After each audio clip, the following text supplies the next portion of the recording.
Hey, ready to go? Yes, everything is going to be just fine. I promise. I know you think it's silly for us to have a picnic in the middle of the woods at this time of night, but I promise you it's gonna be a lot of fun. There's a lot that goes on at night that you wouldn't know anything about unless you were there to witness it. Don't worry, I'm not gonna let anything happen to us.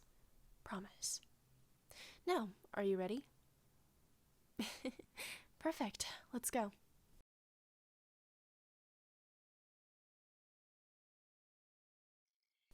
Huh? Yes, of course I've heard about what's been happening recently. Hasn't everyone?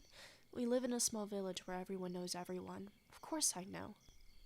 Well, yes, I know I disappear into the main city for days at a time, but word travels fast, you know? Plus, I have my sources. Don't tell me that's why you're scared to go into the woods. Look, I know you're concerned, but I promise you, you're not gonna get attacked by a wild animal out here. I just. I just know. Yes, I know. This thing or whatever has been running around town, killing the livestock and unfortunately some people too. Why don't I sound more sad about it? You realize that one of the people they, attacked was your childhood bully, right? Didn't they recently attack you as well? Then you're definitely better of a person than I am. Personally, I think they deserved it, but to each their own, I suppose. This looks like a nice spot.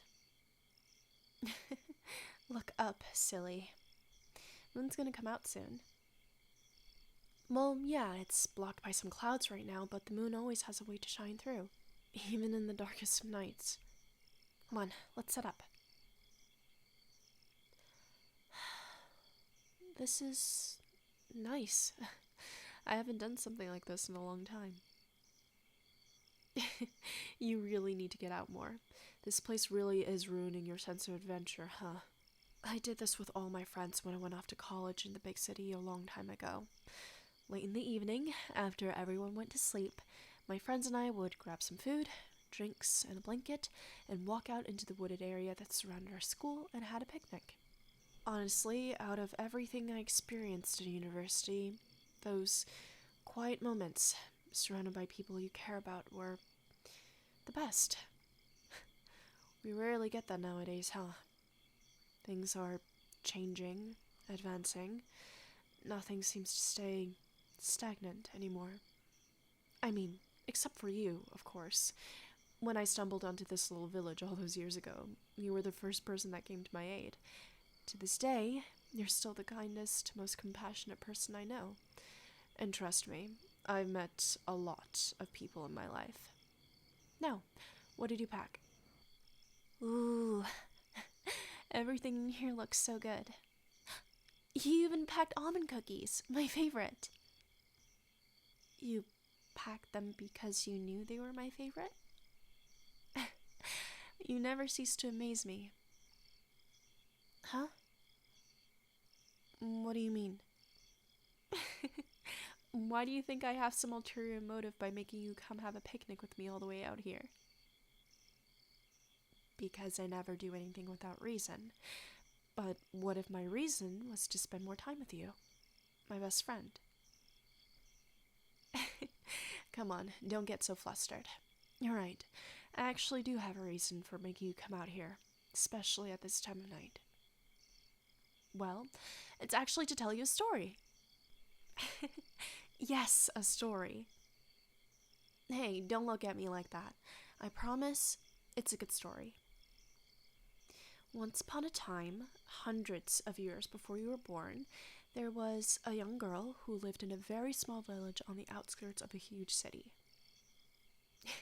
Come on, keep listening. She lived with her mother, father, and younger brother. The four of them lived a quiet, happy, peaceful life. The little girl's father was an adventurer, so he taught the little girl to appreciate nature in its entirety.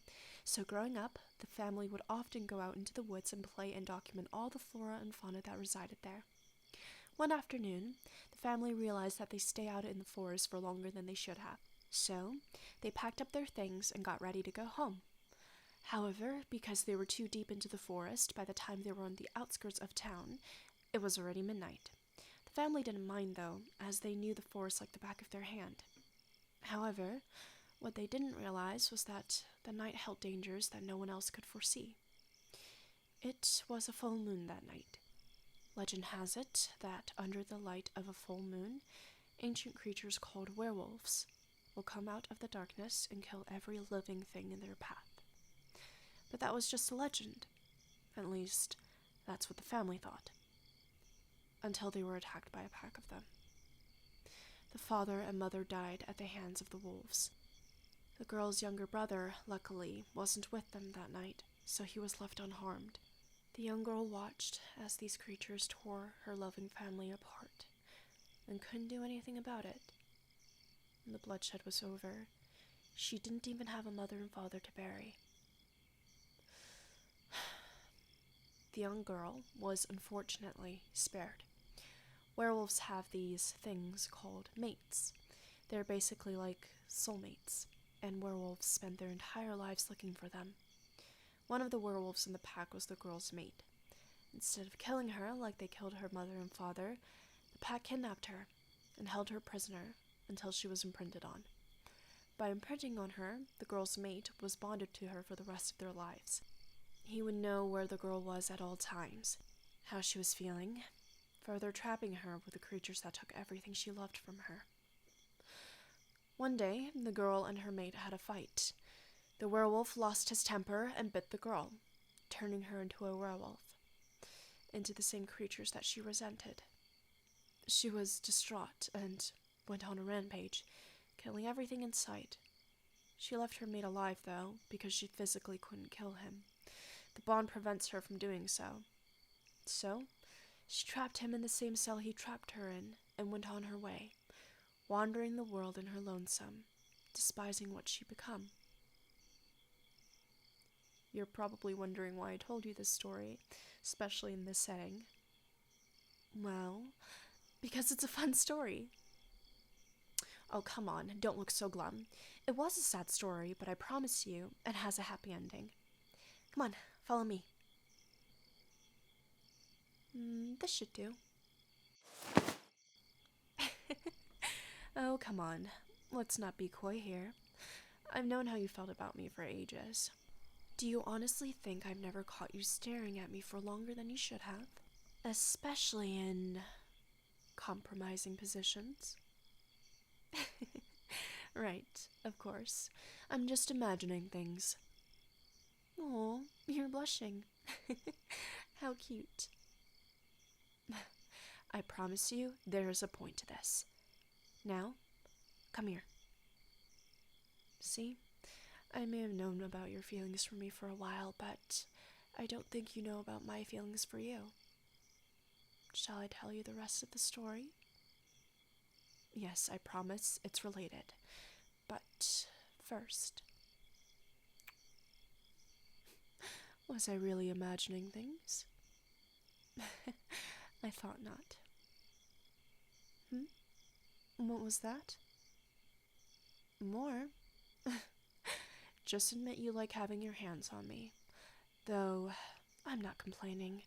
I like having your hands on me too.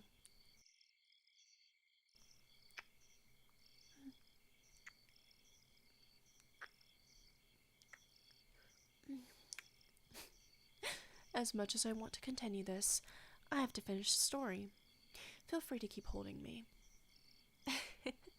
Right, you're only protecting my decency. Sure.